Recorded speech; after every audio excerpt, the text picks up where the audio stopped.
Welcome to a special episode of Real Talk Live, where we are going to be talking about Batman and all of the live action Batmans in film history, and talk about every single movie that Batman has been featured in, either solo movie or in a team up. So, right now, I'm joined here by Maher, and we have our special guest, Fear Jason, Hi guys. debuting on our channel. Yeah, it's good to have Jason here. He's doing great work on Twitter and on our social media accounts, and he joined the team. So yeah, it's awesome to have him here. We're talking about Batman, my favorite comic book character of all time, favorite kind of genre of character, and looking forward to talking about not just about Ben Affleck, but also Christian Bale, Michael Keaton, and Adam West. I think we're talking about that as well. So There we go. We have Roku here as well. Hey Riku. nice, Evening, fellas. How's it going? Pretty good. good man, good to have you here. And he has the backdrop. Everyone has a cool backdrop except for me and KC. Yeah. Yeah. We've always seen your kick-ass backdrop, Sean. So you gotta change it up sometimes. Well, what happened was my brother had the PC set up. Hopefully, it's working fine for everybody. And his backdrop is just a messy room. Mine is all cool posters, but I don't have the cool PC set up. But we also have Taron is in the chat. We have Brian in the chat as well. So that's awesome, and we're excited to have you guys here. Big time. Excited to be here, man. It's the Batman. You know what I mean? It's our boy. You know. It's the week. New Batman movie coming out this week, and it's actually not counting Batman v Superman because it's like kind of the Justice League and Doomsday and stuff.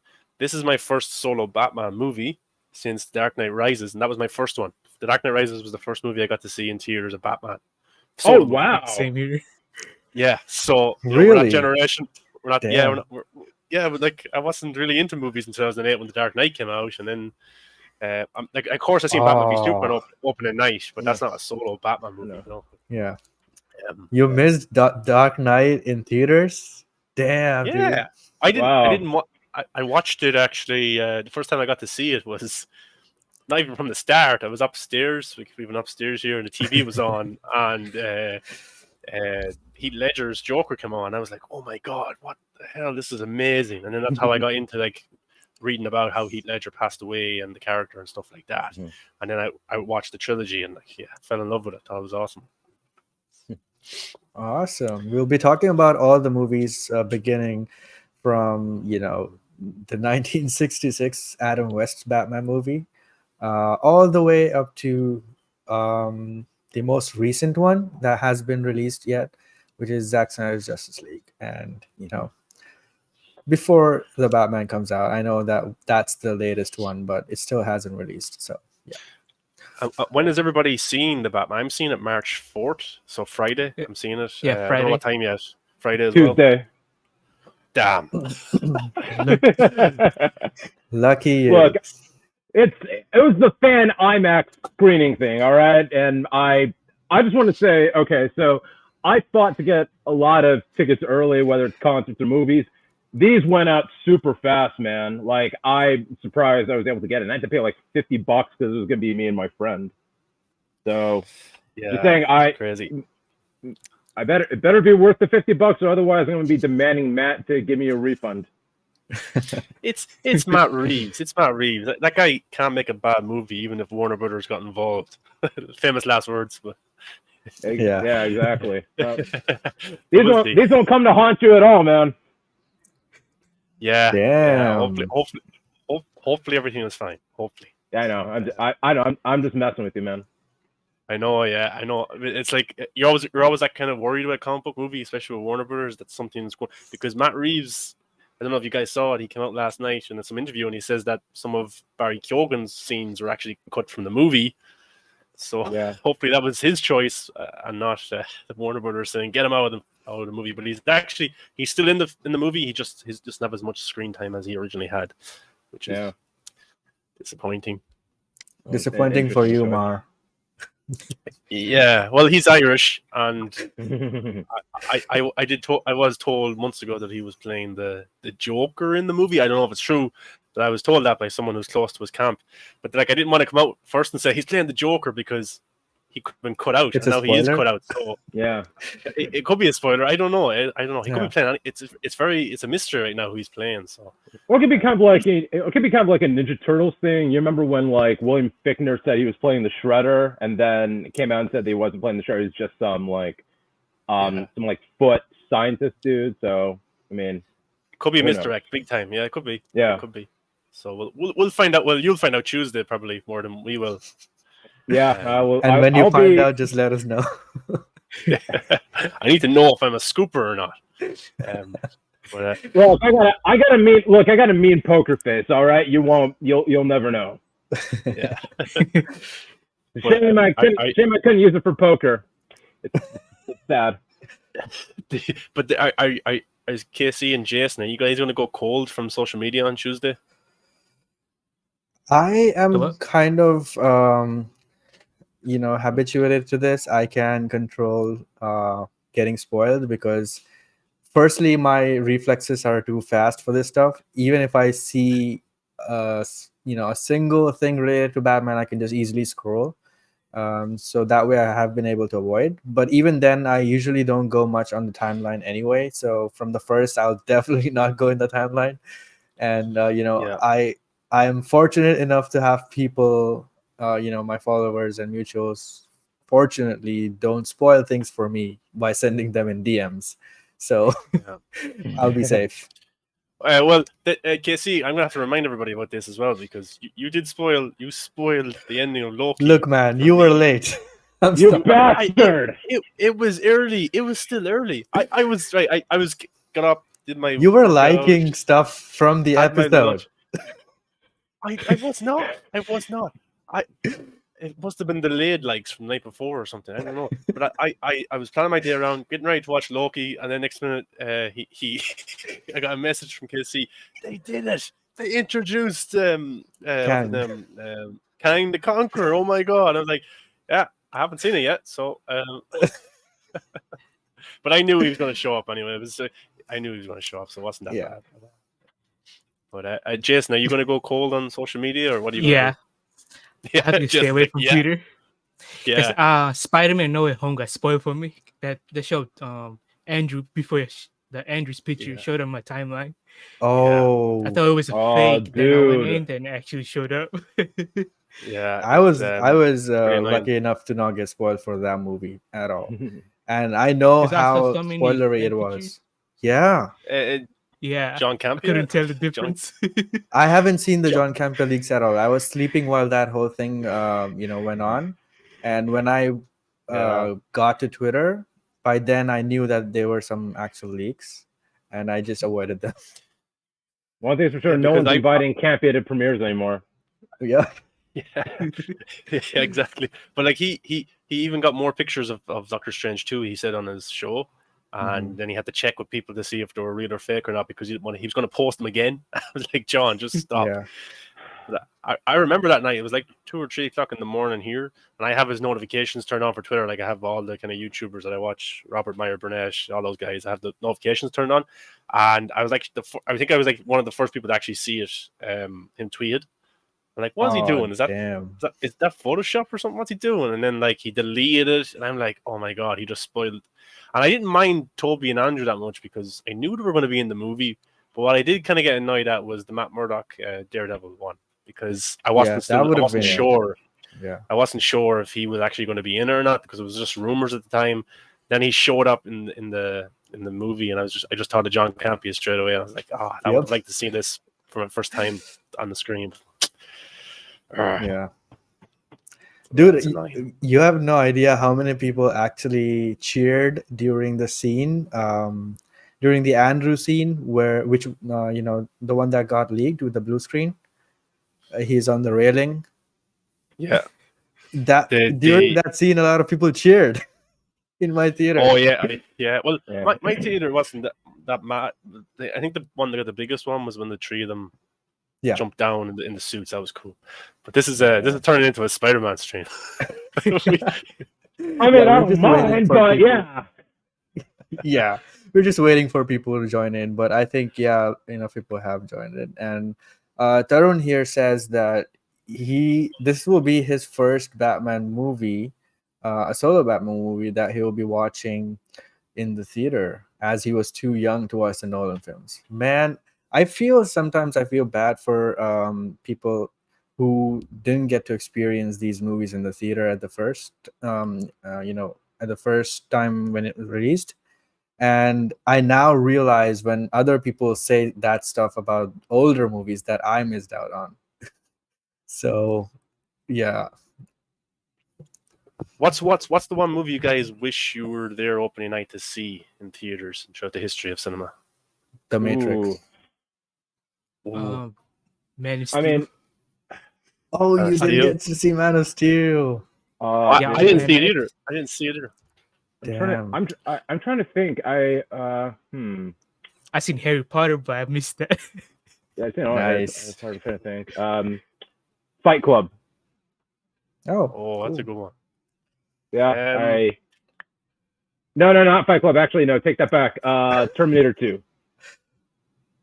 Terminator Nice. 2. Well, that would have been, yeah. I would actually love to go see one of Adam Sandler's Prime movies in theaters opening night. Either Happy Gilmore, Billy Madison, or Big Daddy, because I bet you the atmosphere in those kind of theaters back then was kind of, because Adam Sandler was big and the laughs, I'd say, were pretty big as well. Maybe Happy Gilmore, because that movie is pretty hilarious. Yeah. Till the night closes in. It's amazing Love that how he did movie. it's amazing how he did the same kind of stick for like 20, 25 years, but it worked nearly every single time because audiences knew what they were getting. So, kind of similar like the Marvel movies, but Sandler, like, he just worked for him every single time. And I love how he went to Netflix and he has a big contract there now. And now he's doing more dramatic work. Like I think he for him, like, he's one of the biggest box office stars of all time, and now to be one of the big Netflix stars of all, like, he's a big subscriber draw. I think it's pretty amazing how his career has stayed at the top for so long. Yeah, and it's Can I- one of those things that, like, you mentioned, like, his dramatic work. I'm glad that they're acknowledging it more because, he'd done dramatic stuff in the past, like, Reign Over Me and Punch Drunk Love, and I always knew that he had kind of like that potential, but it's great that now people are starting to see that more into the forefront. As much as I love, Happy Gilmore and Click and Mr. Deeds and Anger Management, like, I do like, him doing dramatic. The only ones I don't like is kind of Jack and Jill. I don't really like that one. It's not good. No, I don't like that. It doesn't even make me laugh that much. And then Brian says, "Did you like Little Nicky?" I don't know. I like some parts of Little Nicky, but then it gets really weird, and his voice is pretty annoying in that one. So maybe Jack and Jill and Little Nicky I could leave to the side and not watch those ones. So I had Little Nicky on VHS when I was a kid, and I used to do the voice to annoy my sister all the time. To this day, I still annoy it to her. I'd walk around the house and I'd say, "Can I wash my winky down your kitchen sinky?" It's so stupid, but it works. It does. There's a scene with isn't there a scene in Little Nicky where a kid gets sick everywhere? Is that in Little Nicky? Do you remember that scene? No. I think that's Big Daddy when the kid gets sick. I think it was one of them, but I got to meet that guy. I was in America in 2014, and I was with my cousin, and he is friends with that guy who got sick in the movie. That's kind of his 15 minutes of fame, and that's how he's kind of popular. As like his teenage years, he's a popular. I got to meet that guy. That's only a celebrity I got to meet. A person who was in a scene with Adam Sandler. Nice. What were you saying, Jason? Oh, so have you seen that Night Before Christmas, something with Adam Sandler? It's an animated movie. Oh, 8 Crazy Nights. 8 Crazy Nights, yeah. That's the worst Adam Sandler movie right there. Oh, is it? I haven't seen that one. I mean, it's stupid, but I mean, if you're drunk enough, you can have some fun with it. The music is good, but the other is What's it about? So it's like it's a Hanukkah movie. It's like an animated Hanukkah movie, and basically the movie's just, remember the Adam Sandler Hanukkah song that he did on Saturday Night Live, and he did it in stand-up shows, stuff like that. The movie basically based around that song. Oh, okay. So, yeah, I can already guess that all of his friends were in it as well, probably, but I haven't seen that one. Never came across it on TV or anything, so I'll probably give it a miss then if Jason thinks it's terrible. The funny thing, I watched it in sadly have it. Christmas I sadly have it on DVD. Or I have a lot of I kind of have a collection of Adam Sandler movies on DVD as well. So maybe I should get it for the collection.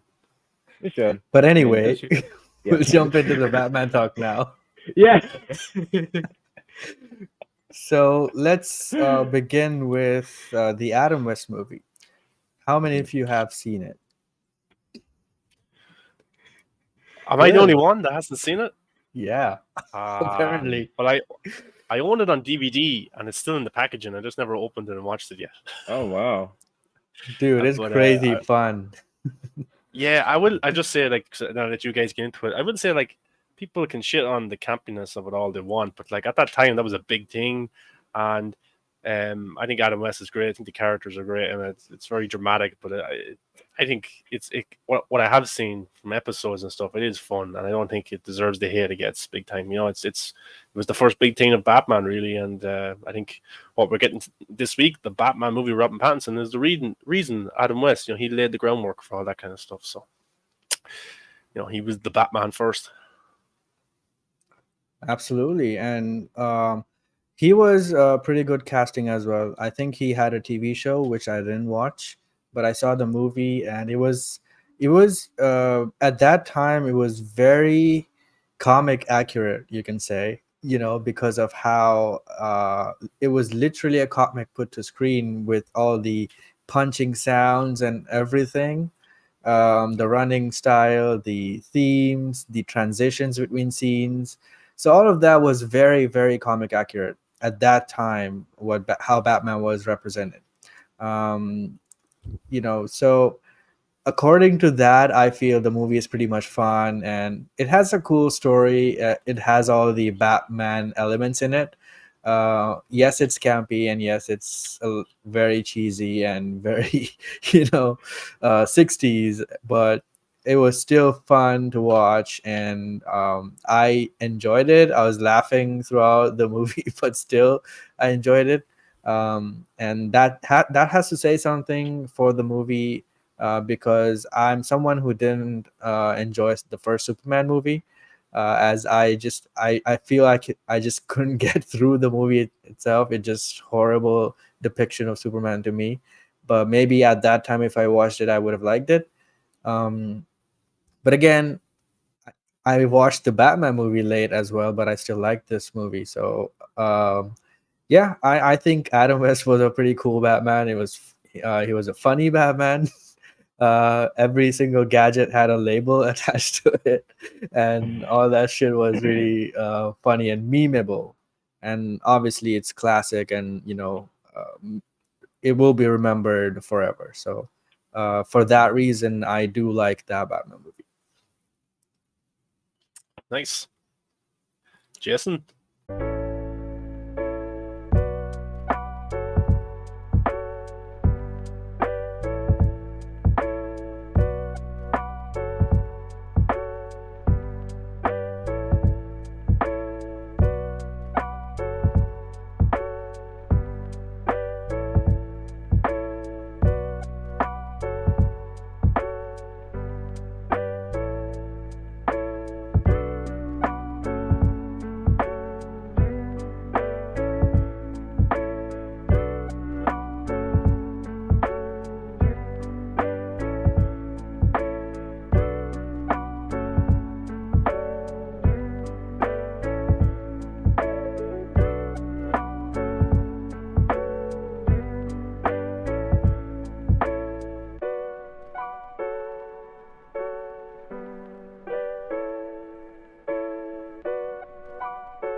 All right, we are back.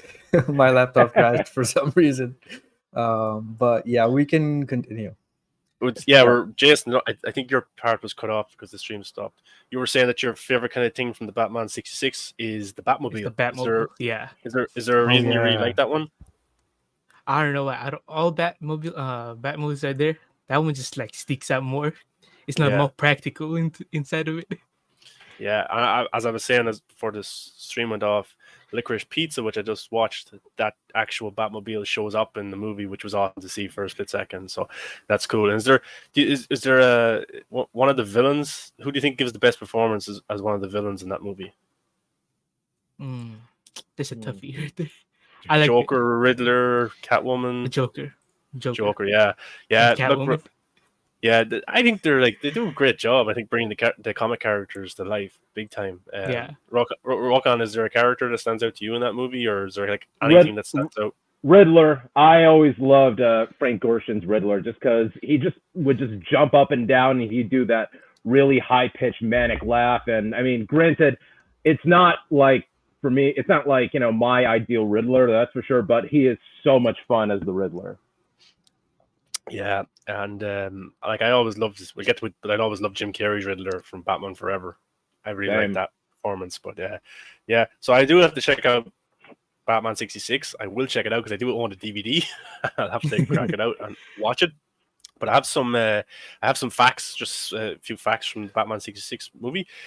Cesar Romero, the Joker. You all probably know this as well, but he refused to shave his mustache during filming, and it was covered up with makeup. Did you guys find that funny when watching the movie that he has the mustache still visible? Yeah. Right now for digital film, so I will plan on watching it. It looks really cool though. Yeah, no, I really enjoyed that one, and I think they're making a sequel to it as well. So nice. It's a lot of fun. I think like a version of Bruce Lee is in it, like not him, but like a character like him is in it. Yeah, and it's got like it had Michael J. White and Kelly Hughes in there too. Yeah, so yeah, it's a great cast. Yeah. KC, we back. I think we're back on YouTube. Yeah. Okay. Yeah, we're back. Yeah. Okay, cool. So another kind of fact about the Batman 66 is that they actually planned to do a second movie in between season 2 and 3, but then interest in the seasons of the Batman weren't that good at the time, so they scrapped the plans for the sequel, which was going to introduce Batgirl into the universe of Adam West, which would have been cool to see a second. Would you guys would have liked to seen a sequel to the 66 movie, or do you think it was just okay as a standalone thing? Yeah, I wouldn't have minded. Yeah. KC, would you? I want to see the Batwoman though on that same era. Yeah, that would have been cool to see the universe brought together through Adam West. Maybe a Justice League would have been formed as well back then. But the interest was going. The interest wasn't that high at the time, so yeah, it didn't get a second one. KC, you've any final thoughts on Batman 66? No, that's about it. I find that it was a pretty good adaptation of Batman, one version of Batman at least, which was popular at that time, and I feel that it also was very comics accurate to that. Even if it's not that accurate to what the Batman character is today, it was very comic booky at that time because of how campy it was and how they weren't shy of bringing the graphics and stuff on screen. So yeah, I did like it. Awesome. Okay, so I'll definitely check out the Batman 66. But now on to the Batman 1989, starring Michael Keaton, Jack Nicholson as the Joker, directed by Tim Burton. And so this we weren't around, I don't think, when the craziness was happening when Michael Keaton was cast as the Batman, because he was more of a comedic star and stuff like that. But yeah, we can't really comment too much on that. But like with every casting, there's a controversy over who's playing the character. But anyway, the actors always prove the people wrong because they're actors for a reason and they can play these characters and these roles. But Batman 89 is a movie that I really enjoy. It's not my favorite of the Burton movies, but I think Jack Nicholson's performance as the Joker is just fascinating to watch. He's having so much fun. And, Ever Dance with the Devil in the Pale Moonlight, and how that comes back later in the movie in the final kind of sequence. Is it Vicki Valentine? Is that the character's name, the love interest? Is it Vicki Vale? Vicki Vale. Vicki Vale. Vicki Vale, that's it. Yeah, so that kind of relationship there. The Batman had a love interest, and and I just thought it was a really well made Batman movie. And the last shot for me is fantastic, just Batman on top of the building with the bat signal, just lit up. I think it's a really enjoyable Batman movie, and it's kind of like it looks like it was tied down a little bit because Burton's style and his aesthetic. It's more to be seen in the sequel Returns than actually Batman 89. Batman 89 is more kind of a grounded Batman story, a little bit gritty and stuff like that. But then he goes bonkers with the sequel. But 89 was a big hit when it came out. I still watch it. I think it's really enjoyable just for Jack Nicholson's performance, who kind of outperforms Michael Keaton's Batman, but that happens in a lot of the Batman movies where the villain, kind of takes over big time. I still don't understand. I still don't understand the scene. Let's get nuts. So he starts breaking the vase. Let's get nuts. But ultimately, I enjoy Batman 89. I really, really do. And I'm actually looking forward to rewatching it before the Batman movie comes out later this week. So, KC, what's your thoughts on Batman 89, Tim Burton? I loved it. It was a pretty pretty distinctive movie at that time. I haven't seen it when it came out. I watched it before Batman Begins, and I remember enjoying it a lot. And just because of how different it was from the Adam West one. Even though I liked that that adaptation, I was like, this is a completely different tone from that particular iteration, and I really enjoyed it because I'm always drawn to these dark movies and stuff. So at that time, that was the dark Batman movie, and as funny as it sounds now, at that time it was that was the dark one. But yeah, the most appealing thing about that movie to me is Tim Burton's aesthetic, and how he built the entire Gotham City. And at that time I was very much into the Batman games, and Batman Forever, and I've played Batman Vengeance, and some of the Arkham games. So to me, Gotham was very different from how Nolan would portray Gotham, right? Like just a normal city.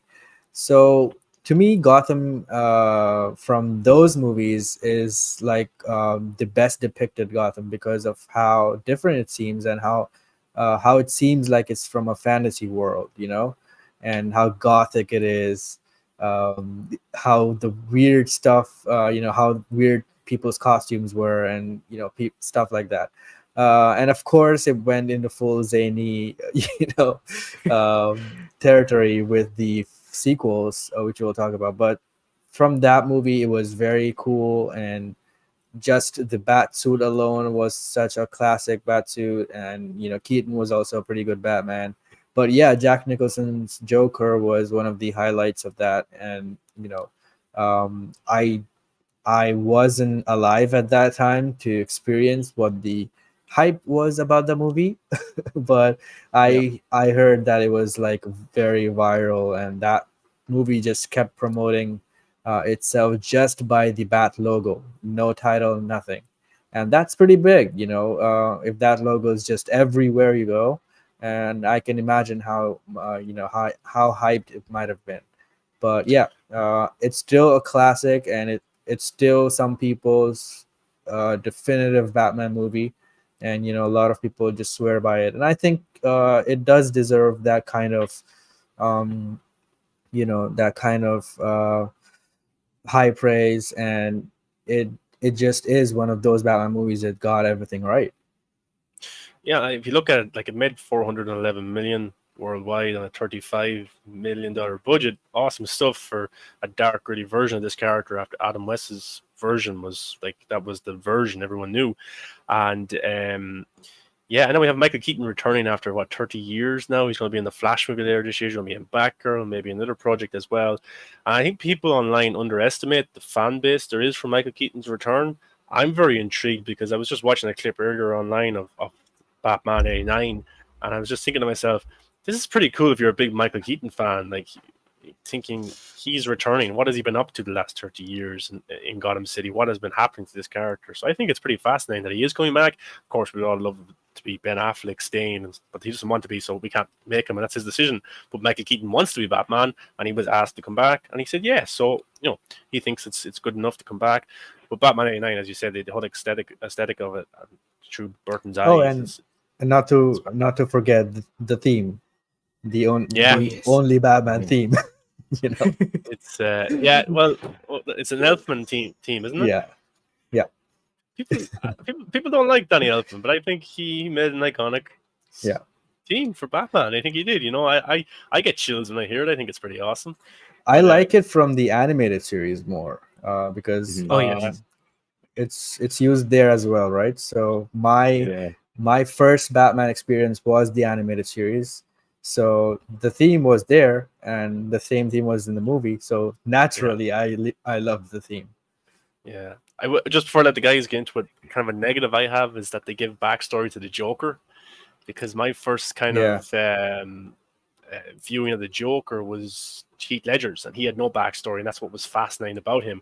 And then when I go back to watch the Batman movies, Jack Napier, the gangster, becomes Joker. I'm like, I don't know if I like this too much, because I know where the character came from, and then I think in the movie he ended up killing Bruce's parents as well. Isn't that not how they did it? Mm-hmm. So I'm like, I don't know if I like that part, but I could live with it. But Jack Nicholson's just so good in the role, so I didn't mind that much. Rokan, what's your thoughts on Batman '89, man? I enjoy it a lot. I mean, it is a very, I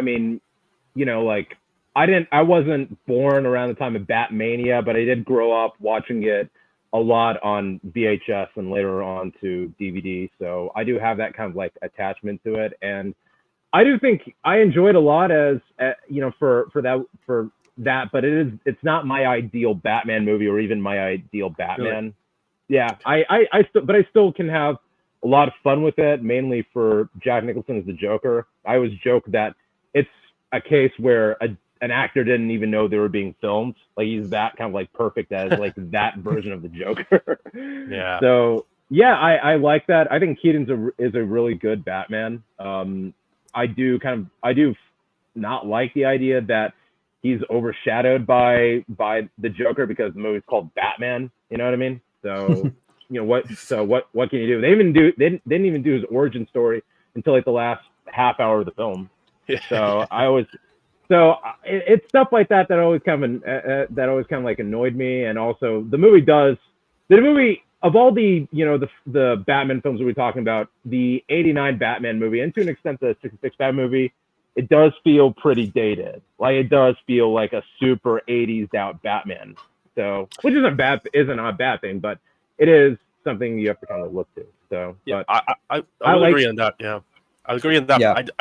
I agree that Batman 1982, Batman Returns, holds up better than Batman '89. Would you agree with that, or am I off? No. No, I'd agree with that, because it does have that more of that Tim Burton timelessly feel to it, as opposed to '89's, which feels like a very '80s Batman film. So I can agree with on that. But yeah, and also the one aspect of the film that I hate, that has never made sense to me, is the Joker falling in love with Vicki Vale. Like, I always kind of thought that the Joker really never gives a shit about people. The only person he gives a shit about is Batman. So I don't get why he would be head over heels over Vicki Vale. So I never like that. But yeah, they wanted to make him a creep. Well, yeah, but it's Jack Nicholson. You're predisposed to be creeped out by him as it is. Yeah. Well, I'm guessing, like, because Jack Nicholson was a huge star, so I'm guessing like there's a reason why he got top billing.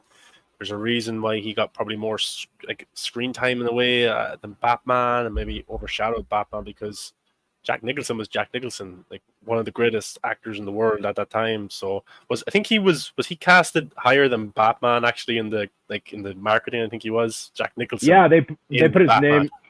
They put his name first and everything like that, and he got paid the highest too.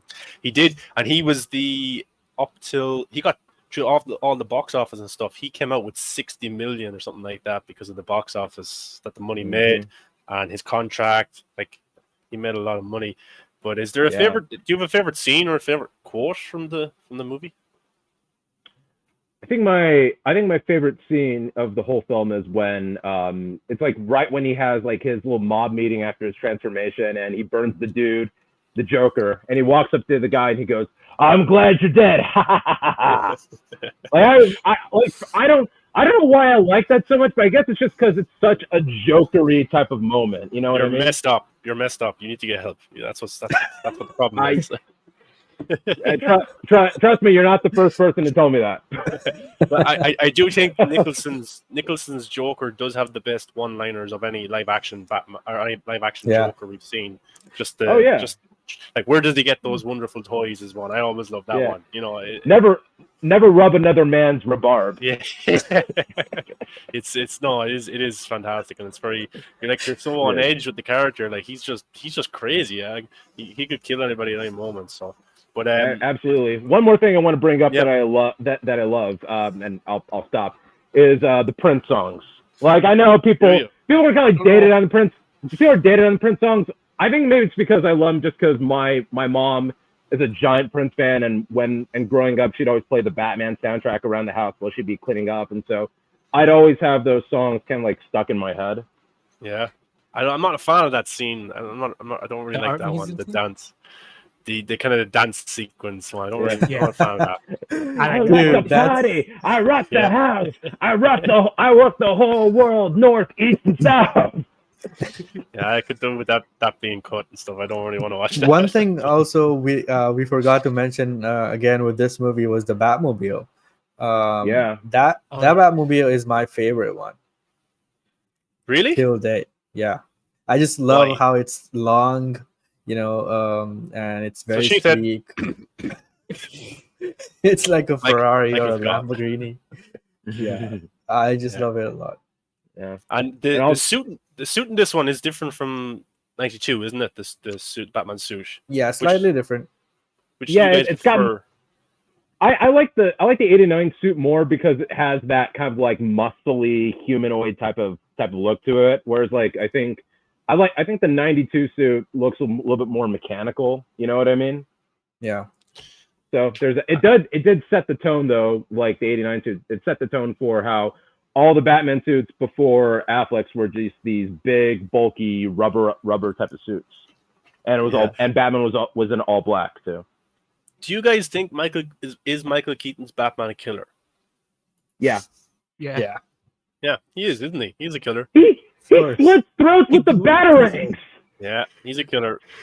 He threw someone down, to blast while smiling at him.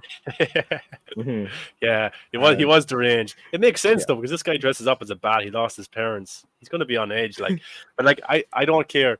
Every Batman kills, even if they never show him kill. He messes up people. Robert Pattinson is breaking arms in the trailer. Imagine what he does in the actual movie. He might say he doesn't kill. He might say, I have an oath, I don't kill. But come on, those guys aren't fine. As Zack Snyder would say, those guys are fine. No, they're not. Jason, what did you think of Batman 1989? I loved it. The best part for me is the take on Bruce Wayne. He's like really? You can't even tell he's Batman. That's true. That's true, actually. Actually, I never thought about that. That is true. Yeah. And do you have like a favorite scene or a moment in that movie? Yeah, the museum or the dancing scene. Really? It's like a That's how I see a Joker when in like an animated cartoon stuff. That's how Joker pops in. I like it that way. I like that scene as well. Yeah, it was pretty funny. And, if you look at it, it's kind of cringy, but I still like it. Yeah. And do you think Michael Keaton? Do you think Michael Keaton is a great Batman? Yeah, for that time, yeah. Yeah, and do you now think involved is totally different. And do you think, even though we've gotten Christian Bale, we've gotten Ben Affleck, do you still think he's a great Batman to this day? Not to this day, but he's a great Batman at that time. Because Batman evolved a lot through that decade. It has. And do you think him coming back for the Flash movie, do you think he can still bring back what he did in 89 as Batman? Or you think you think he can, yeah? Yeah. I think he can too, because he's a great actor. Like, Rokan, you probably watched Dopesick. Did you watch that show? Dopesick? Yeah. I watched the first 2 episodes. I'm just kind of using it as an example. Is like he's still a great actor. Like he's fantastic, and I think he'll and he's a better actor now than he was in 1989. So I think he'll be he could be a better Batman than he was in 1989. I saw him in like The Founder and in Spotlight, and he's incredible in those movies. He is, and he doesn't look 70 at all. At all. No, not at all. I mean, he is aged, but he still looks like he could still like as long as he's put in right shape and he's photographed well, it could still look like he could be Batman. Yeah, I love him in RoboCop. RoboCop, yeah, that's right. Yeah. I forgot about that movie. Actually, I forgot about that movie.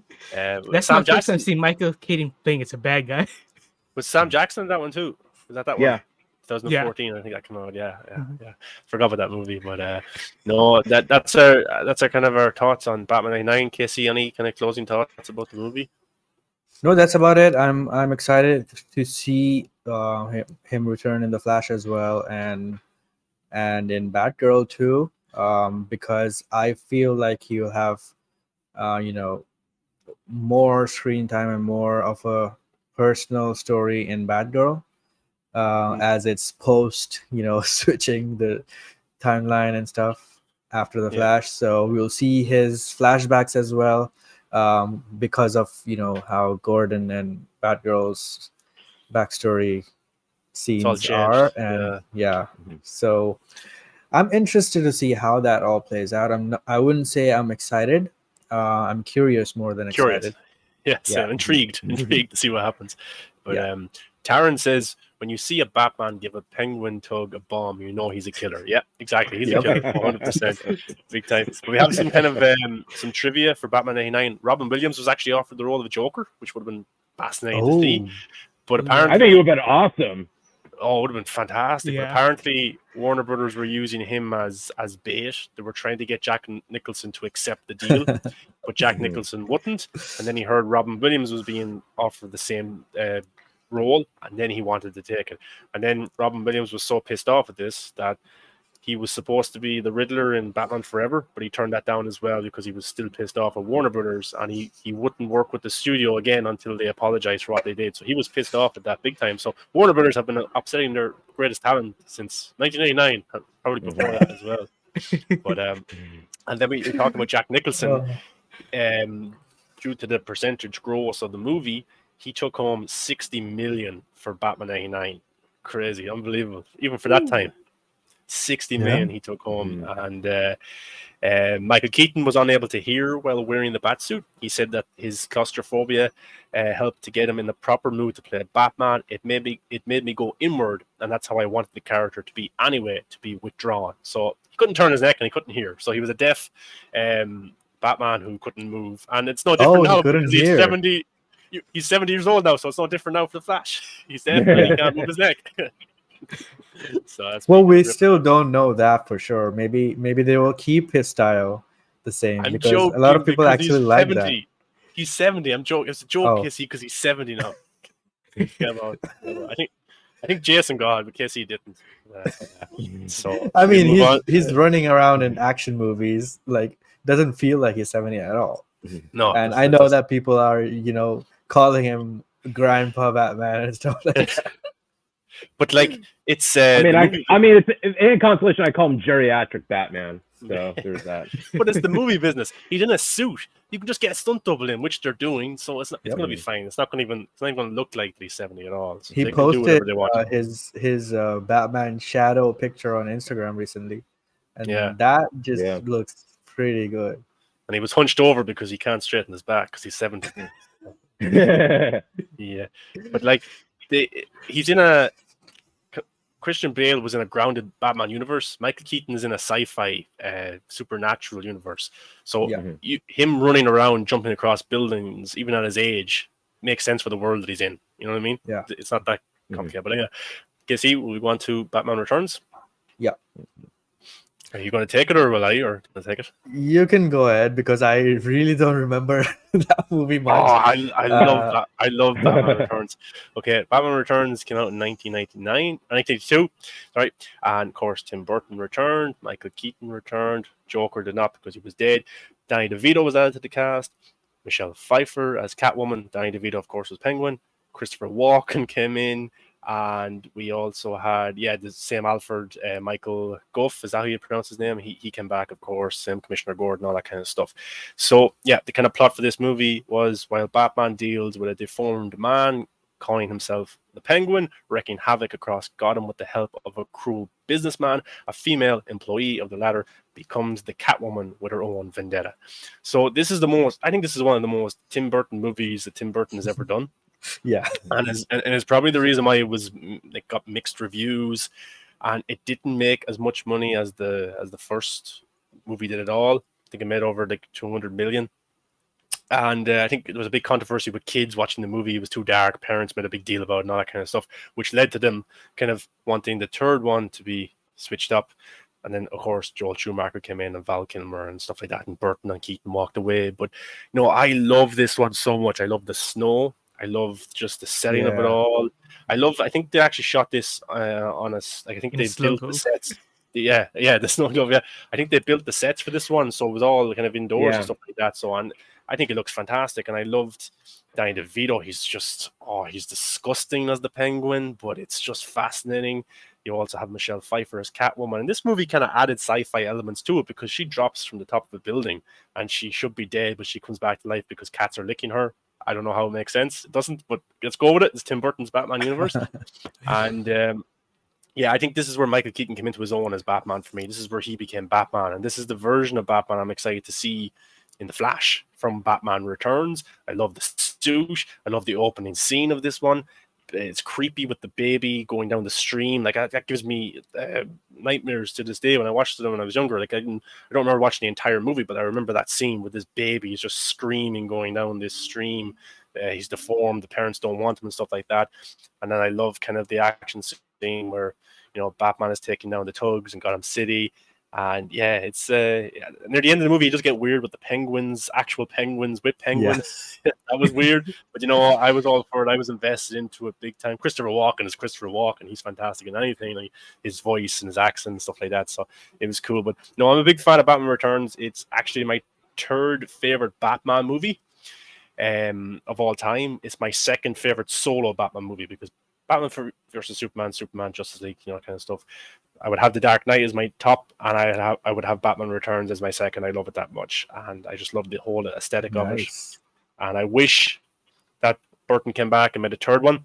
It's a shame he didn't, because I think it would have went even more bizarre in the third one because he was getting his way more and more. But that's my kind of thoughts on Batman Returns. KC, what's your thoughts on the great sequel? I have no thoughts as of right now because I can barely remember it. I'm still, planning on rewatching all those movies this week to prepare for, the Batman movie. But I remember liking all of the movies, even Batman and Robin. So I would assume that I love. I did like, the Catwoman, the Penguin stuff. I did like all that. Again, with the Gotham, I just love the sets, the production, and how distinct the Gotham feels. I loved all that. The Batmobile is always awesome, So, I loved that, all of that, but I cannot tell you my full review on that because I barely remember it. Damn, it left no impression on you, so you don't remember that much. But no, I think it's fantastic. Rokan, what's your thoughts on Batman Returns? And please don't disappoint me because I need you to love this one. Okay, I will say this. Okay, no. Let me explain. Let me explain. Okay. Look, I think Batman Returns is a very good Christmas movie. It's a very good movie. But in terms of it being a Batman movie, it is very flawed. Now, you know what I mean? Like, I can actually, I'll say this. Great. Now he's gonna be. Now Sean's gonna be end up trying to find where I live to murder me now. Okay. Like, I'll say this. I actually watch Batman Returns every Christmas season. It's one of those movies that I watch as part of my marathon for Christmas. Because I can actually have fun with it and does get me in the Christmas spirit. And I love the Tim Burton-esque production design. I like that it's in snow. I mean, Batman stories in my book look the best when there's either snow or when there's rain. Like Batman just works kind of like in that type of setting. So I like that. And first off, I also think this is Danny Elfman's best Batman score. I think personally, I enjoy his Batman '89 score, but in Batman Returns, I prefer a lot more just because it's got that really gothic, choiry type of feel to it. Like especially the opening credits. Like he uses the Batman theme, but he uses these really cool choirs that that comes down very Tim Burton gothic-ish. So I like that. I especially love, and this is my favorite part of the film, is Christopher Walken. Like, because you're already predisposed to be creeped out by Christopher Walken as it is, and he has some of my favorite lines of the movie. Like, especially when at the end he goes, "Bruce Wayne, why are you dressed up like Batman?" I just love that. It's so Christopher Walken-y. I love it. And yeah, so I like all that. I think I agree with you. Keaton's better right here as Batman because it does feel like they decided to put him a little bit more in the forefront. And also his scenes with Alfred are just comedy gold. Like when he talk about the soup, I love that part. So that's great. A good one, yeah, and Michelle Pfeiffer's Catwoman, I dig her. So I think she's great. I think she's really great. I mean, I don't have nostalgia tied to her like I know a lot of people do, but I do like her as Catwoman. Danny DeVito is the Penguin. On the other hand, look, I love Danny DeVito, great actor and director. You know, I'm a big It's Always Sunny in Philly fan, and I love Cuckoo's Nest. But I've never liked this Penguin. I've never liked this Penguin because Penguin is always meant to be like, at the end of the day, Batman puts Penguin in jail. He doesn't put him in Arkham Asylum. And in this movie, they make the Penguin such a psychopath that they put him in Arkham Asylum. You know what I mean? Like, I like the corrupt mob boss who owns the city Penguin, as opposed to like the opposed to like the Tim Burton-esque, psycho that we get from Danny DeVito. I mean, Danny DeVito plays the hell out of it. There's no doubt about it. But with his exploding wind-up penguins as well. Exactly. There's exploding wind-up penguins and his bile that comes out of his mouth whenever he talks. Yeah. So it's stuff like that I'm not a fan of. But I can understand why you or a lot of people will say, "Oh, I love Danny DeVito's Penguins." I get it. It's never been my like the Penguin that I like that you see in like the animated series or the Arkham games. Yeah, that's fair.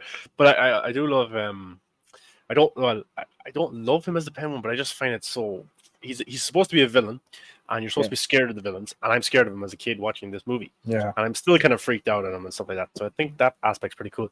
Also, it kind of got weirder in the middle where Christopher Walken's character is using him to kind of as a symbol to get people to feel bad for Penguin because he's deformed, because he lost his parents and stuff like that. Like, that was weird how he's using him for this kind of election he was trying to do, or this kind of to get good fate with the people of Gotham. That is weird, but exactly. And you see the scene with the people in Gotham reacting to the Penguin and saying, he's like a frog that became a prince.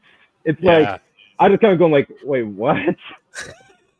Yeah, or just what's the scene where Danny DeVito is he eats something and it's just disgusting. No, he bites the dude fish. He eats the fish and then he bites the dude's nose. Yeah, that's it. Yeah, and that's disgusting. I was like, terrible. Jason, what's your thoughts on Batman Returns? I like it and hate it altogether. It's Really? good and bad. That's the one part makes me annoyed with Penguin. He hacked the Batmobile with those. Oh yeah. That part did turn me off with the whole thing. Really? How nobody hacks the Batmobile. Hacks the Batmobile and make you all do that crazy stuff. Yeah. I just want to say for the record, they had a level like that in the N64 Batman Returns game, and that was a lot of fun to play. Just saying, that level was fun. Yeah. No, that's. And is there a part of the movie that you do like, Jess? Yes, it's more darker than the previous Batman, and it's like you see him doing more Batman stuff in here, and like how he's like, well, I forgot how to explain it. I'll come back to that part. I try to remember the parts. Yeah, no, I do agree. It's a lot darker than the previous one. That's why I kind of like it more Yeah. because I like my Batman dark. I like the villains dark. I like the aesthetic dark. Feels like I love more the snow. comic book Yeah. type. Like how the snow globe aspect is like a comic book panel instead of Mm. the snow globe feels like a comic book panel, like top Yeah. view of it. Yeah. Yeah, no, Makes I it more- agree. Yeah. I do agree. No, that's a good point. And then Brian in the chat is saying those were all real penguins, no CGI in that movie. And I didn't know. I presume they weren't CGI, but I didn't know if they were real penguins. And he goes, "Yeah, there's a behind the scenes showing them outfitting the penguins, putting the outfits it's on on them and stuff DVD. like that." Is it? That's weird. Do you know any background information to that, Rokan, about the penguins being used? So yeah, they did use a lot of real penguins for that, and also because the effects were done by the great Stan Winston, the guy who's done the effects, the practical effects for stuff like Aliens and the Terminator films. So some of those penguins, the up close penguins, are also either people in suits or they're also like animatronic penguins too. Like they did a combination of a lot of effects to make those penguins work. The only question I have: why does strap a rocket on a penguin? That's the only question. Huh? Yeah, I just don't know. Don't question it. Just embrace it. It's Tim Burton. Yeah. So we're up on there was people dressed up as penguins. There was machine penguins, and there was also real penguins as well. Penguins too. Mixture. Okay, that makes sense. Brian says Danny was badass and that a better penguin than he would have been for Wolverine. Yeah, I agree. I don't see the casting for him as Wolverine. Danny was so good as Penguin, they couldn't sell his toys. Then no more Tim Burton. When was the last time an actor did so well he got the director fired? Yeah. Well, I just think it was the entire the controversy around Batman Returns about how dark it was. And I think you can go on YouTube where they have these discussions on daytime TV about the Batman Returns movie is too dark, and you have all these kids, and then it made Warner Brothers change their direction, and we've seen that again with Batman v Superman. They did the exact same thing, and we got JL-17. History repeats itself. It doesn't matter who the executives are. Like, it seems to be an ongoing thing with Warner Brothers in terms of messing with these directors, and especially their. And now the Batman is coming out. Yeah, the Batman's coming out. Well, it's one of those things. It's funny enough. Like on the DVD, they talk about the reaction to Batman Returns, and Sam Hamm, who is one of the writers, he says something like, "The movie was never meant to be like a film for the kids." Like he said, our intention was always that it was going to be a darker film, and he says the film was misunderstood, which I get that to a degree, but also they really did sell Batman Returns Happy Meal toys and Batman Returns, toys and everything like that. So I do think, and this is the case I think with a lot of WB DC related properties, it was poorly marketed. Yeah, and then they went too far then because they wanted the more toys, and then Batman and Robin happened, which kind of killed the franchise in a way. But the budget for this one was 80 million, which was an increase of, the previous one was 35, this one was 80. And it didn't make as much at the box office. The last one made 411 million. This one made 266 million. So there was a decrease. So that kind of proves the word of mouth, and audiences maybe didn't like it as much as the first one. Do you think why do you think it made much less than the first one? Rokan? I do think it was a combination of word of mouth, that's for sure. I mean, considering the fact that, Burton was on a high at the time because, he'd done Beetlejuice, Batman, and Scissorhands. They had all come out, and people were kind of like, oh yeah, we'll see anything Tim Burton does. And when Batman Returns got more of a mixed response, people at the time were kind of like, oh, I don't know if, maybe he's kind of like peaked. You know what I mean? So I think there's a combination of that. And also, I think, the market at the time, came out in the summer of 1992, which to me was, I think it came out the wrong time considering the fact it's a Christmas movie. It should have come out that holiday season. Yeah, like Shazam, maybe. Shazam, exactly. That's where it's Exactly, because I mean, if you look at kind of like the films that had come out that summer, I'm pulling it up right there. You had movies like, like Mighty Ducks, and you had A League of Their Own, and Three Ninjas. Those were the more family-oriented movies. Honey, I Blew Up the Kid and stuff like that. Lethal Weapon 2. Like those are the films that families could go to, and those were the more kind of like dominant films. And I think putting Batman Returns in the midst of that kind of killed the box office for it. Yeah, just some kind of facts and trivia for Batman Returns. At least 50% of the Warner Brothers lot was taken up with the Gotham City sets. That's pretty cool. They spent a lot of money building those sets, and I think they looked terrific. The actor who played the Penguin in the 1966 Batman movie was asked to play the Penguin, Danny DeVito's father, in this movie as well, but he couldn't because he got sick and he wasn't able to do it. Danny DeVito, he remained in character between takes. So can you imagine? We got to see him on screen at certain times. Can you imagine being there on set and he's in character? I would just quit. I would quit. I'm not doing it. I'm not working here anymore. That's what I pull a Jared Leto. Yeah. Yeah. Danny DeVito was advised by his friend Jack Nicholson, aware of his own financial success with the Batman, to take the role of Penguin. Didn't really work out as good for Danny DeVito in terms of money as it did for Jack Nicholson, but I'm glad he took on the role. Just before we go on to Batman Forever, Kenny, thanks for joining the stream. Can you give me your quick thoughts on everyone? Hello, Kenny. Everyone say hello, Kenny. Hi, Kenny. Hello. Your quick thoughts on Batman Returns. Well, Batman Returns is my all-time favorite Batman movie. So. There he is. That's why you came in late. Yeah. There's two things I love. It's classic Batman and Tim Burton. So Returns, to me, Batman Returns is the epitome of when you let Tim Burton go off the rails and do whatever the hell he wants. And he did whatever the hell he wanted to. Yeah, that's what I love about it so much. Is there a favorite scene you have from the movie? That whole bit where Batman is just wrecking everyone, and the that when he first enters in the Batmobile, it like sets a dude on fire, and then he gets out and he punches a guy. Then when he's not looking, puts a dynamite bomb into his chest, and then walks off as he explodes. I know. I like how psychotic and chaotic Keaton's Batman is, and you see it full on view there in that one scene where he's just wrecking all the circus goons. No, it's my favorite. I agree because it's just Tim Burton. It really is. But I'm glad you love it as well. But moving on to the next Batman movie from 1995 is Batman Forever. This time we have a new Batman. It's not Michael Keaton. Burton fell out with the studio and stuff like that. Keaton wouldn't return without Burton as well. And I think he didn't really like the script that Joel Schumacher had for the movie as well, so he didn't end up coming back. Val Kilmer was cast. This movie also has Tommy Lee Jones as Two-Face, Jim Carrey as the Riddler, Nicole Kidman as Dr. Chase, Chris O'Donnell as Robin.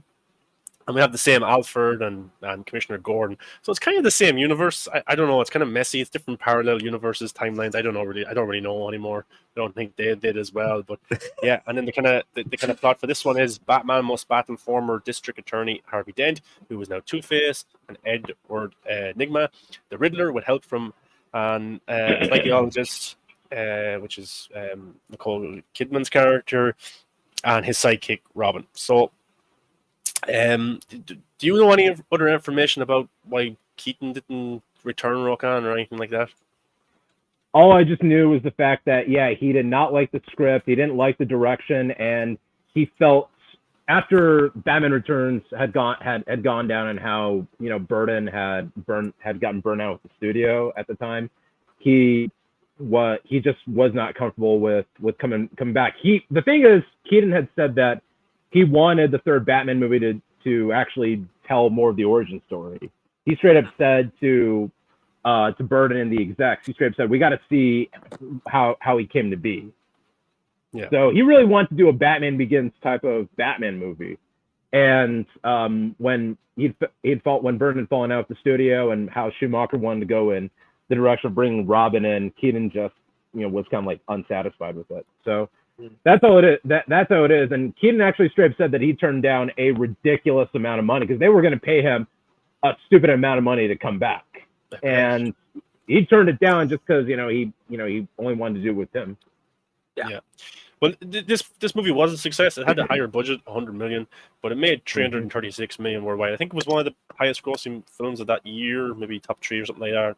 But it was Die Hard with a Vengeance, and it was Batman Forever as part of the highest grossing movies of that year. So the tone change kind of worked, did make money. Val Kilmer for me is a fantastic Batman. Joel Schumacher, he outside of his Batman movies, his filmography is amazing, really unique, different.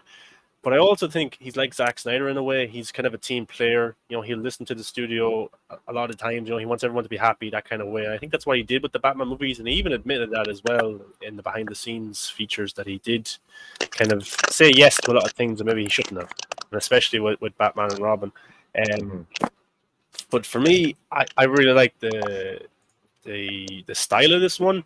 Val Kilmer is a fantastic Batman for me. I think all the Batmans who've been cast have been fantastic. It's just the script wasn't always the best. I think if you put Val Kilmer in a Christian Bale Batman role, he knocks it out of the park. George Clooney the same. I think all the Batman castings have been spot on. It's just the script hasn't been there. I think Tommy Lee Jones is playing kind of like a version of Riddler as well. He's trying to match Jim Carrey's energy. But, oh boy. and it doesn't work as well for me, but I like Jim Carrey's Riddler. I really like his role.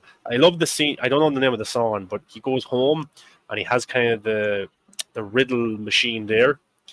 And there's some song that plays. I can't remember the song, but I love that scene so much. He just walks into his apartment, and that's kind of where he starts becoming the Riddler. And Nicole Kidman is beautiful, of course, all that kind of stuff. Robin is introduced. I think he's fine. But Batman Forever for me, I would love to see the Joel Schumacher cut. I know there's a cut of that movie as well people want to see, but Batman Forever just as a whole, I think it's a really enjoyable movie. I like it. The only part I don't like is the opening scene where he goes drive-through, the drive-through kind of thing. I'll get drive-through. That's the only thing I don't like, because then that kind of showed you very much like Jail 17. This is a different tone in the previous movies. It's not the exact same thing. But Batman Forever, I like it. I enjoy it. Val Kilmer for me, it's a pity he never came back for more Batman movies, because I think he was honestly better than Keaton as Bruce Wayne Batman for me, and maybe better than Christian Bale Bruce Wayne Batman. Ben Affleck's the best, but I think Val Kilmer was fantastic. And there's some nice shots in this one, especially the one at the end with the Riddler, and the riddles are all over his all over the room and stuff like that. And that shot is fantastic. But yeah, Batman Forever, I think it's obviously better than Batman and Robin. Not the best Batman movie, but I think it's really enjoyable. Casey, what's your thoughts on Batman Forever, directed by Joel Schumacher? Yeah, I really enjoyed it at that time, and even though it's so wacky, I still enjoyed it. I thought it was pretty pretty interesting how the tone changed again, but it was still, the characters were pretty interesting. While Kilmer, I would completely agree with you. He was a pretty good Bruce Wayne Batman, and yes, it doesn't make sense why he's there and not Keaton, within the movie. But recasting happens, stuff like that happens in movies, so you just got to deal with it. But yeah, from the movie's perspective, I see how that got changed and why they got changed, but I still enjoyed it. Again, for me, the best part about that movie is just the score. I think the the Forever Batman score, I think, is probably the best Batman score, and because it's so underrated, it's so Batman, and it just, when you listen to that score, it just gives you the entire feel of Batman, Gotham, Robin, the villains, and all of that, just from that theme alone. And I just love that theme a lot. Maybe it has to do with the games I was playing at that time, the vibe that I got from that, and that maybe it's just nostalgia. But even now, when I hear it, it just sticks in my head for days whenever I hear it, and it's just that good. So yeah, I'm excited to rewatch it this week and see what I feel currently about it. But I remember enjoying it a lot. Yeah, it's an enjoyable watch. It's not one taken too seriously, I don't think.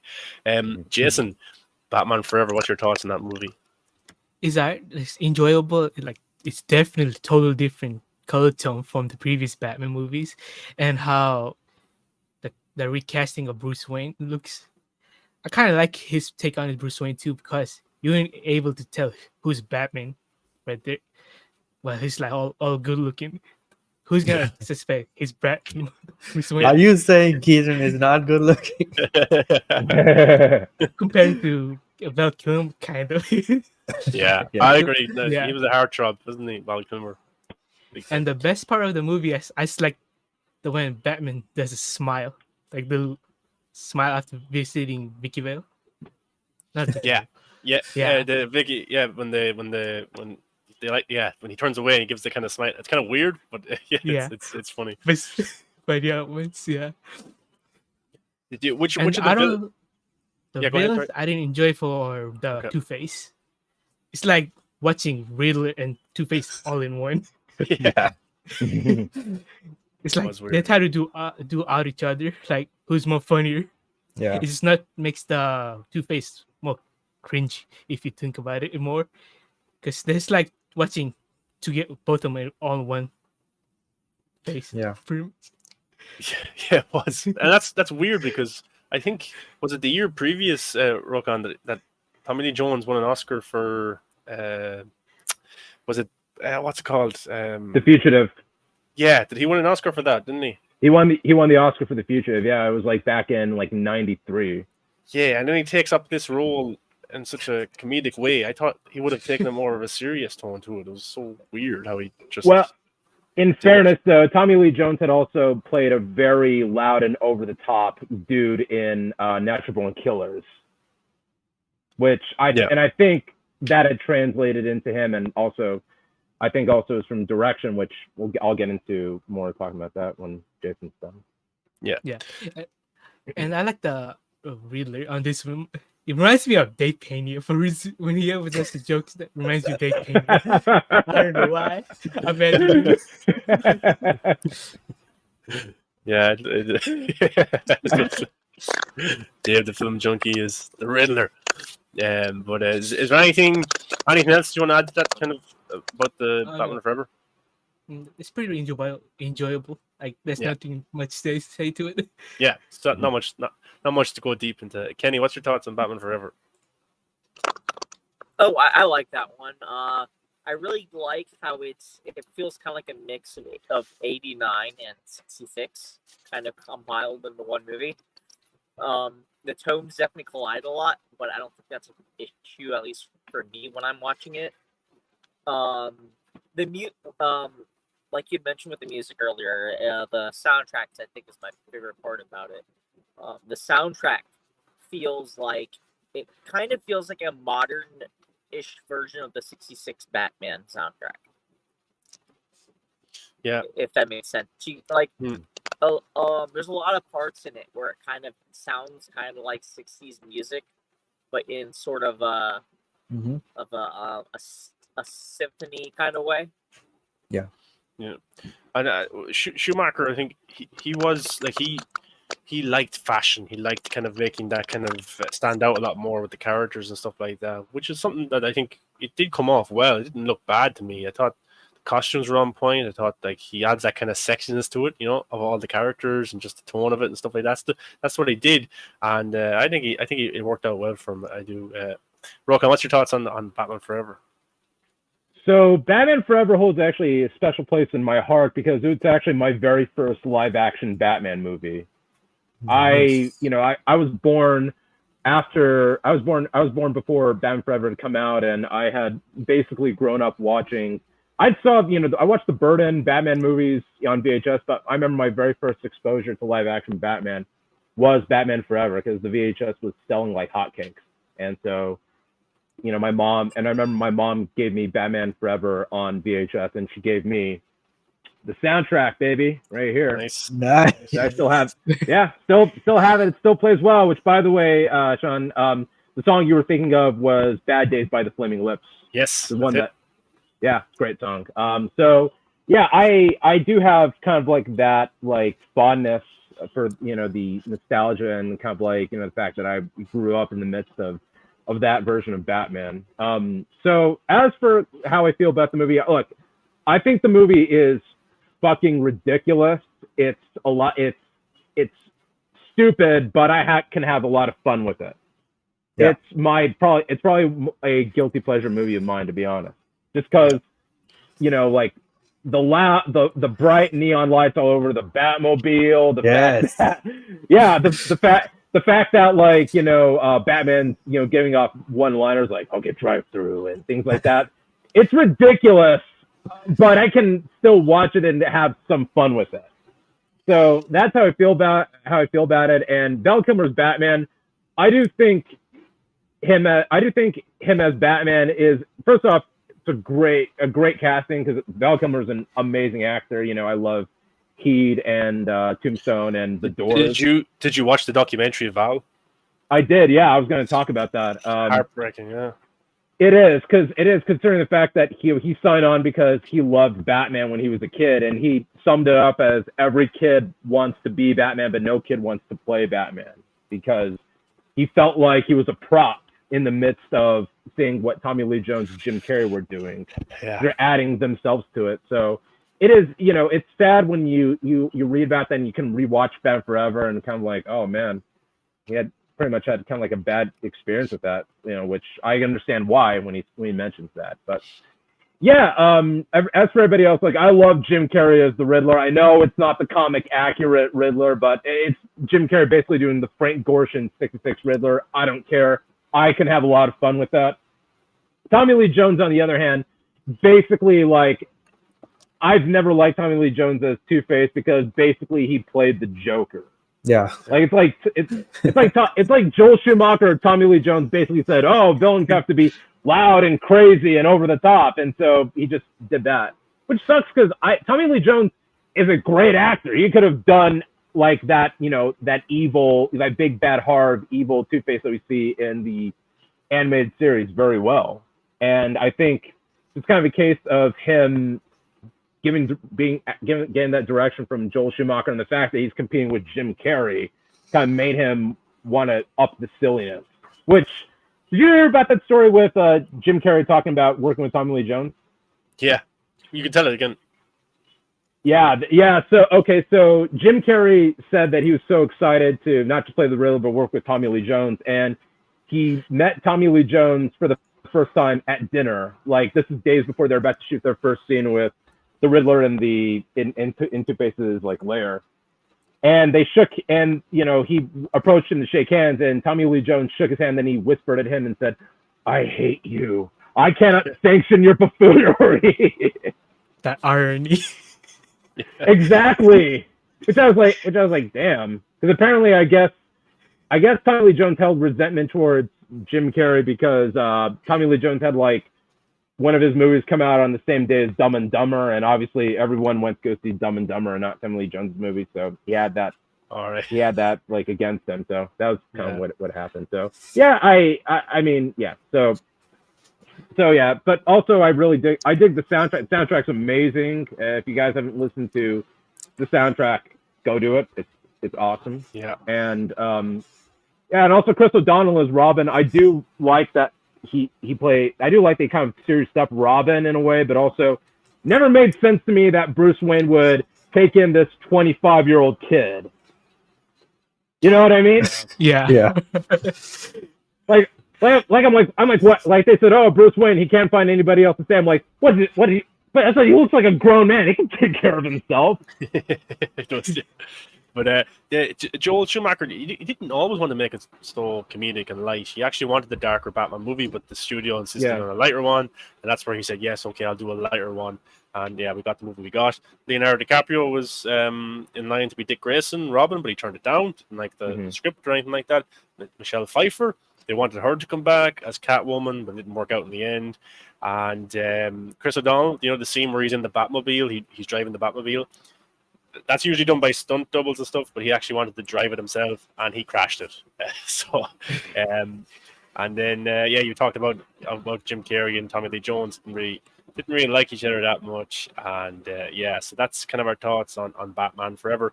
And I always loved this one as well because it came out the same year I was born. Or no, that's Batman and Robin. Sorry, that's the next one. Batman and Robin. I'm making myself older. I don't want to do that. But no, I have a lot of fun with Batman Forever, and I can't wait to rewatch it this week actually. But it's all right. I'm the old one out of all you guys. So yeah. How old are you? I'm gonna be 20. I'm gonna be 28 in May. Oh, cool. So we're the same age. Yeah, but dude, you look like you're 21. I look like I'm 35. It's not fair. Okay. I'm 35. We can still make our own Avengers team here. Different versions of the Batman. I'll be Ben Affleck Batman. I don't want to be Batman. I'm the older one. KC can be George Clooney's Batman. Sure. Kenny can be, and Jason, you can be Keaton. Yeah, that's our Batman lineup right there. All right, fine. I'll take Bale. Yeah. No way home. I take Rob's actually. What? Who are you taking? Rob. Oh no, we had Rob, so he gets to be Rob. No, Jason, you are the Gotham Batman. Oh, look, Kenny already has a suit. Kenny has a suit. I don't want to be that way. Nice. Nice. Kenny's head of us. Kenny has a suit. We're all gonna get killed.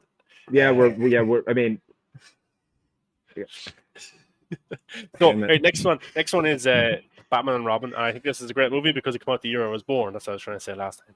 But Batman and Robin. Again, Batman changes. Val Kilmer didn't want to come back. He was doing a different movie, stuff like that. Falling out. Him and Joel Schumacher didn't go on that much either. So they got George Clooney to play Batman. This time, Arnold Schwarzenegger came in as Mr. Freeze. Chris O'Donnell returned. Uma Thurman came in as Poison Ivy. Alicia Silverstone came in as Batgirl. Michael Gough, though, stays around for all these movies. He was Alfred again. And the same Commissioner Gordon. And so the kind of plot for this one is Batman and Robin tried to keep their relationship together, even as they must stop Mr. Freeze and Poison Ivy from freezing Gotham City. So this movie came out in 1997, and it grossed altogether $238 million worldwide. And again, this was the highest budgeted Batman movie of this kind of era of Batman movies, $125 million. So it didn't make that much money at all. They tried to go for a much lighter tone to sell a lot of toys. Didn't work out that much at all. It kind of killed the franchise for a few years until Christian Bale came along with Christopher Nolan, and George Clooney talks about how he's the worst Batman of all time. And my thoughts on this one is it's like a tribute to the 1966 Adam West kind of era. That's not be true, but it's a much lighter, campy tone. I do think though, if you were like alive and aware of things back in the 90s and you went to go see Batman and Robin after seeing Keaton's version, and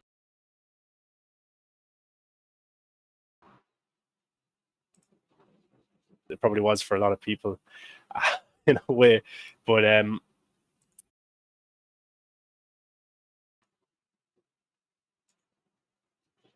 that sequence there, I do like that one, and I just think it gets ridiculous as the movie goes on. That's like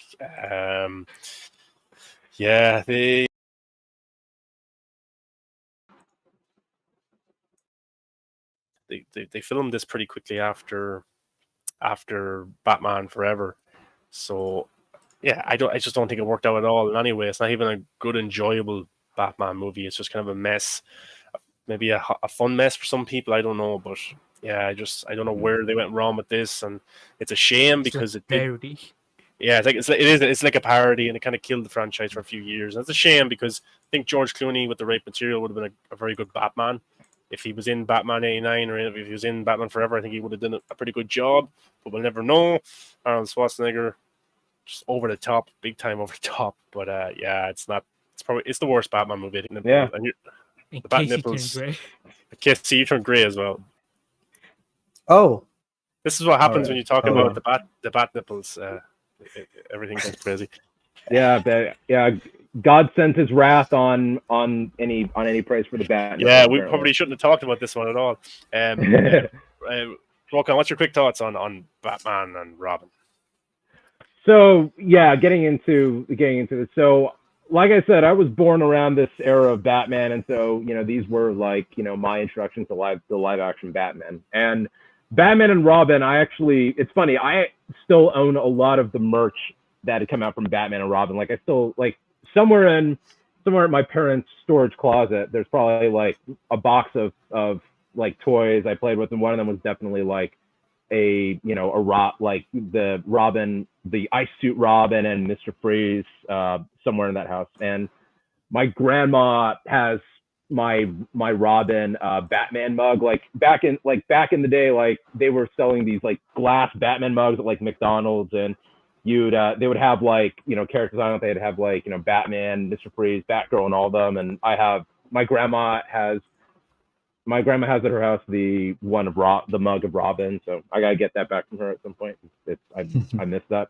Yeah.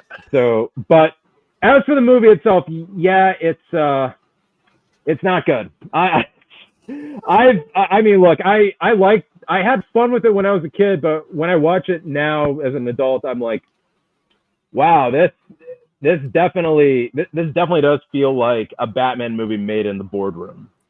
Yeah. Just like, JL 17.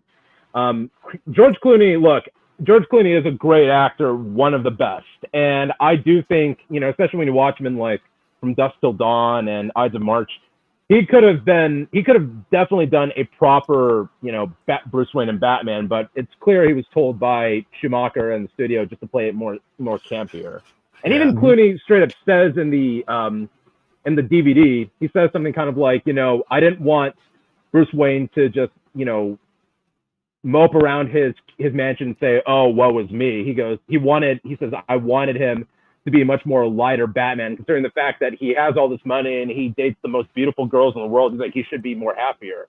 Which I'm kind of going like, I get that. I mean, granted, that is very George Clooney-ish for him to say that, but that's what makes Batman Batman, is he's a tortured soul, So I never kind of like, I mean, I do think he could have done that darker Batman had he been given that direction. And Arnold Schwarzenegger's Mr. Freeze, like, I never thought in my right mind that would ever work, considering the fact that all he just does is the Schwarzenegger quips, like, the Iceman cometh.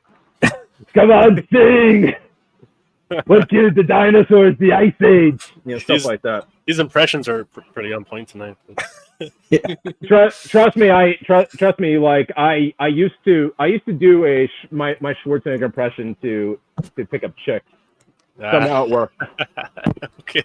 So yeah, somehow I don't know how, but yeah. So like Arnold was such a miscast, and Uma Thurman as Ivy, I actually think that could have worked, but it's clear she's being told to camp it up. And same with Alicia Silverstone as Batgirl. They're all being told to just camp it up and play it as a cartoon. Even like John Glover, says like, every day on set, Joel Schumacher would get on a bullhorn and say, "Remember everyone, this is a cartoon." So you can tell that was all they were trying to aim for. So yeah, I've never liked it. I've never even liked some of the logic, like the rockets going up into space and the little altimeter is freezing, but Robin is climbing up the rocket and he's not freezing to death. Look, there's no point in trying to get logic out of this one. Exactly, it's a cartoon. But the only thing I do like about it a lot is the soundtrack. I'm not even a Smashing Pumpkins guy, and I even liked the song they did for the movie. Yeah, the soundtracks for all the movies have been pretty spot on, I think. They've been good Batman soundtracks, and so it's not that bad. Kenny, what's your kind of thoughts on Batman and Robin? You're on mute, man. I think. Yeah, you're muted, man.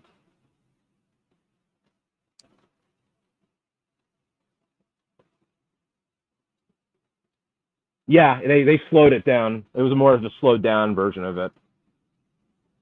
Nice. Yeah.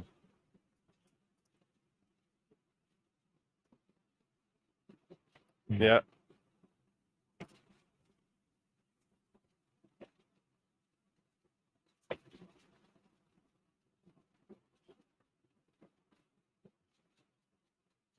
Yeah. Yeah. I'm glad you do. I'm glad you can get some love out of it.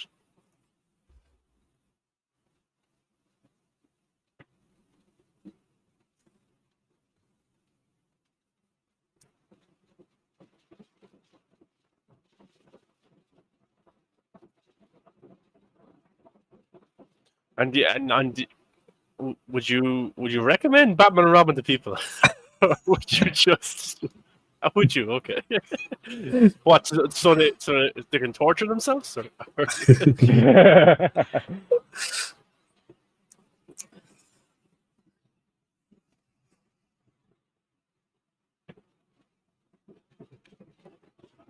Yeah, that's a good description. That might get people to watch it. Maybe. Jason, what's your kind of thoughts on Batman and Robin? Not a fan. This movie is made to sell toys. Yeah. If you want to convince little kids to buy toys, perfect big commercial to give the kids to buy toys. Yeah. And I was a victim to that. It worked. Yeah. It worked. Yeah, exactly. Yeah, it was. Only thing I liked about this one scene, the bad credit card. You like Yeah. Yeah, I don't think I like that part. Yeah. Pretty much Judge Clooney. I mean, Batman is playing Judge Clooney, not that way I look at it. Oh, yeah, that's a cool one actually.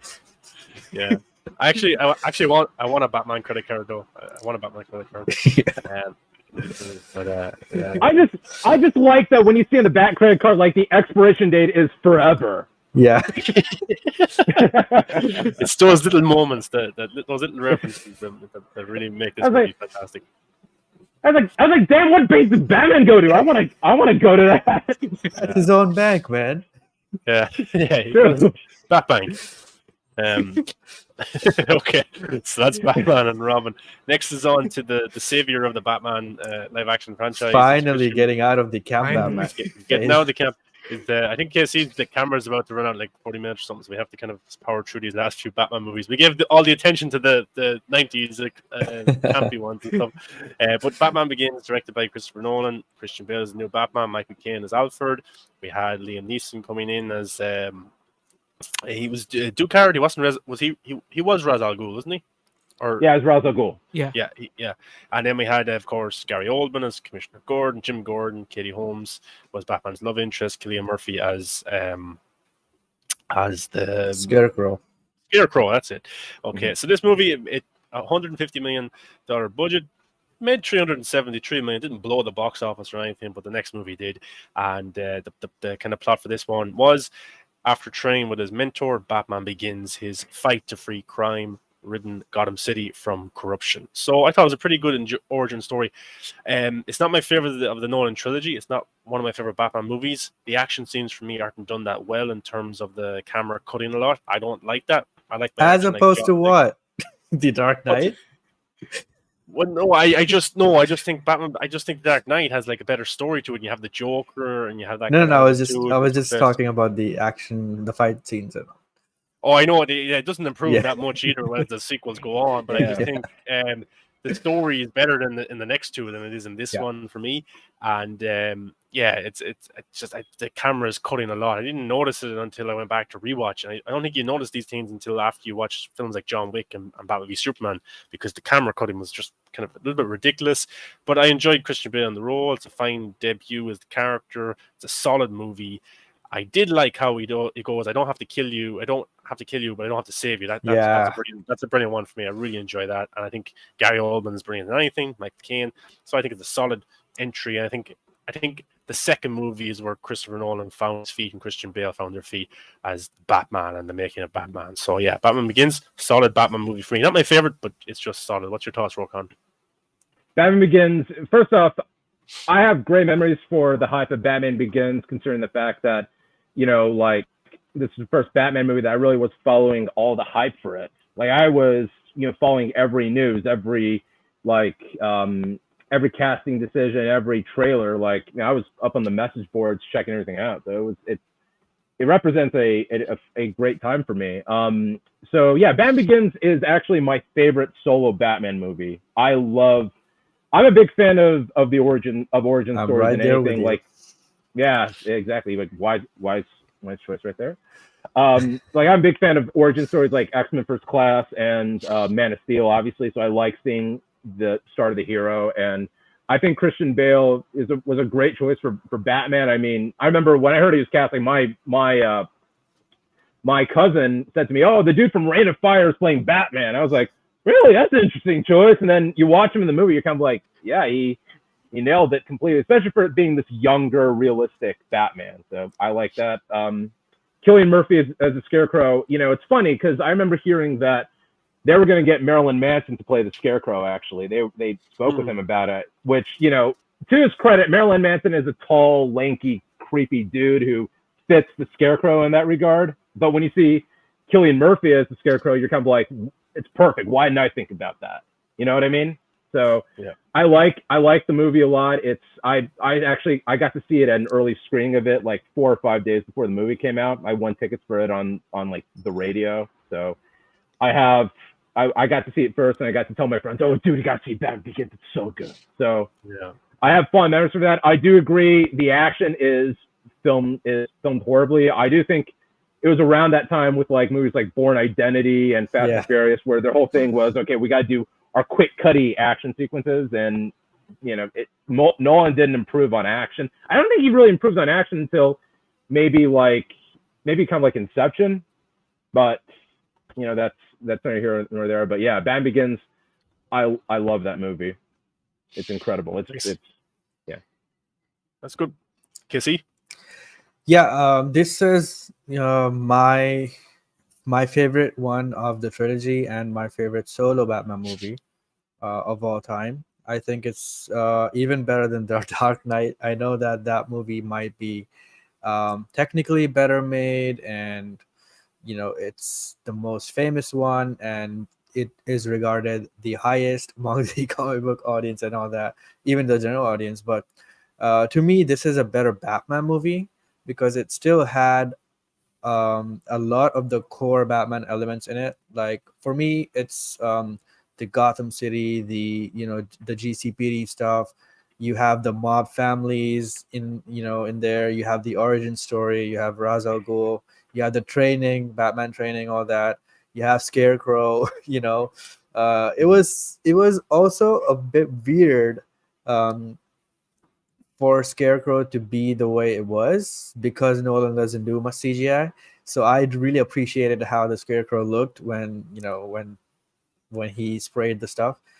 So I thought it was pretty well done, and you had Falcone, Moroni, and all that. So I really enjoy all that. And there's one scene in this movie that's one of my all-time favorites. Right up there with the warehouse scene.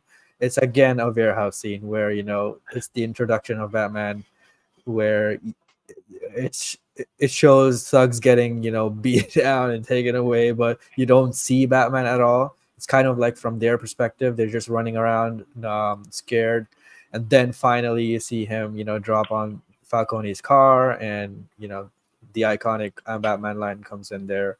So yeah, it's one of my favorite movies to watch, and definitely my all-time favorite Batman movie. Nice. Jason? Yeah, I love this Batman too. I like how you see the Batman's journey, how he lost his parents and goes to the League of Shadows. Then he comes back to Gotham. You see step by step how he picks his suit and his Batmobile, and the only thing I don't like about how he defeat Scarecrow, I don't think. Does he get tasered on the face, or he runs away?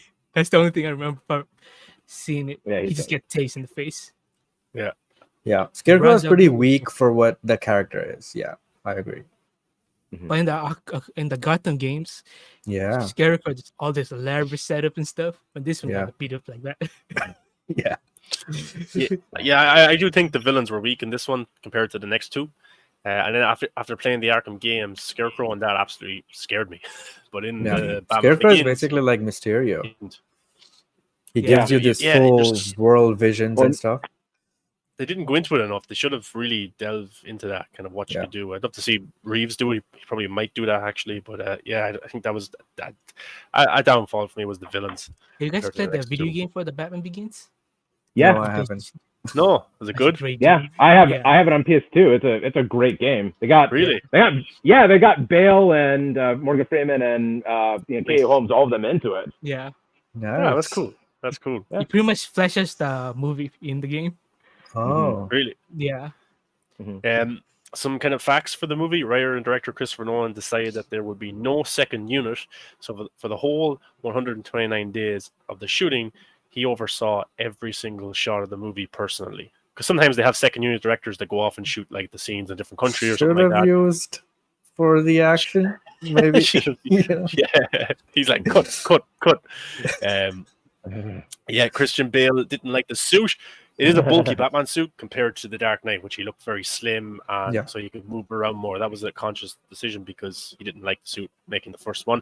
And Killian Murphy did audition for Batman as well. I think a lot of people know that already as well. But yeah, so while wearing the Val Kilmer mask. Yes, exactly. Yeah, good point. Actually, yeah. I don't know if he would have been a good Batman. I don't know.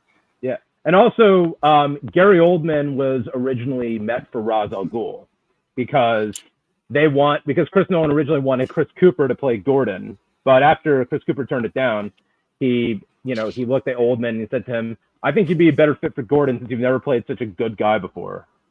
Yeah, he was known for playing bad guys, wasn't he? Big time. Was Air it Force One, I think. Air Force One, like The Professional, which I think is still his best performance.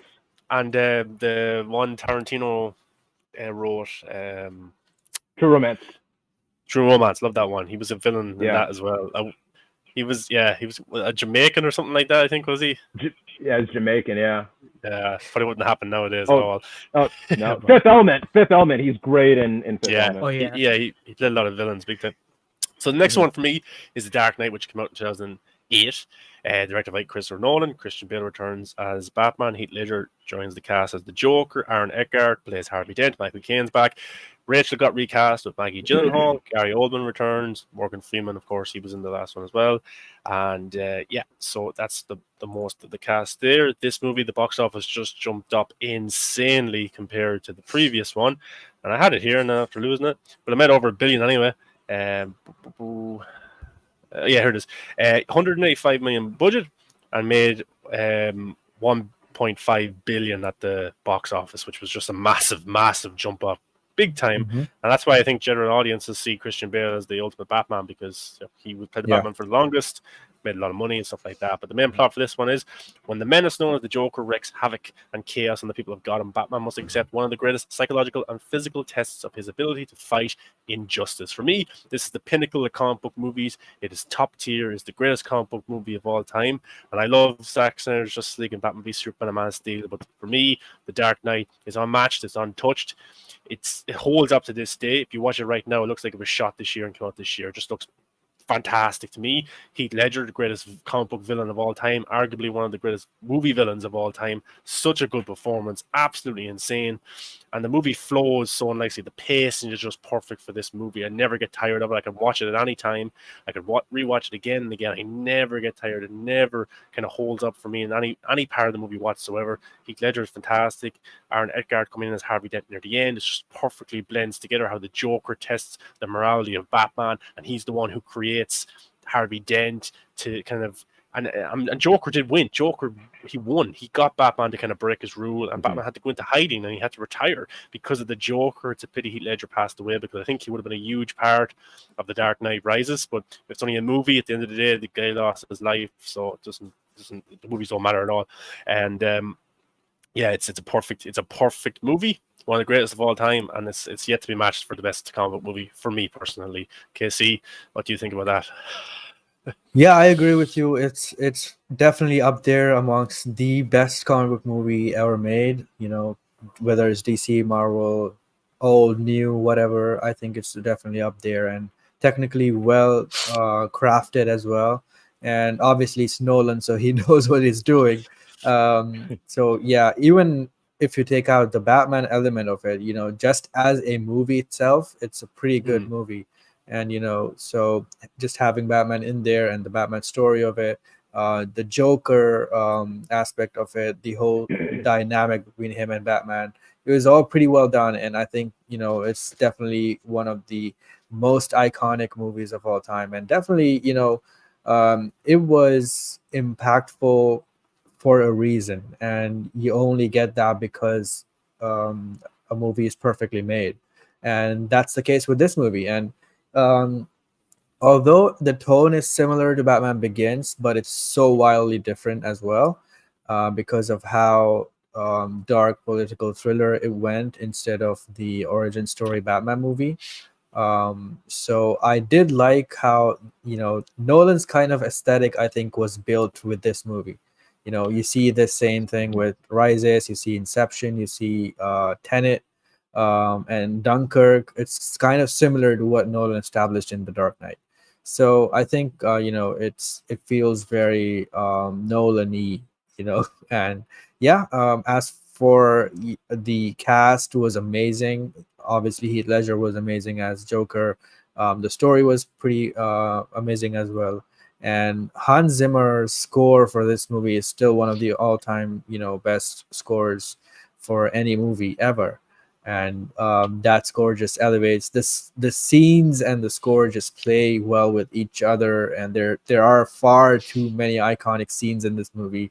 There are far too many iconic lines in this movie, which the general audience just use as wallpapers, as quotes, as birthday cards and stuff like that. And just probably one of the most influential movies for comic book films. So yeah, full credit to this movie, and I completely agree with you. It's definitely up there. Yep, big time. Jason. Same thing. I love this movie. The only critique I have to make with this one is shares with the original Batman from the '89. The Joker overshadows the Batman. Yeah. A little bit, a lot, not a little big bit, a time. lot. Yeah. Big time. Yeah. Big time. And the take of the Joker is perfect. Like Jared Leto is perfect, but this was like whole total different, like amazing.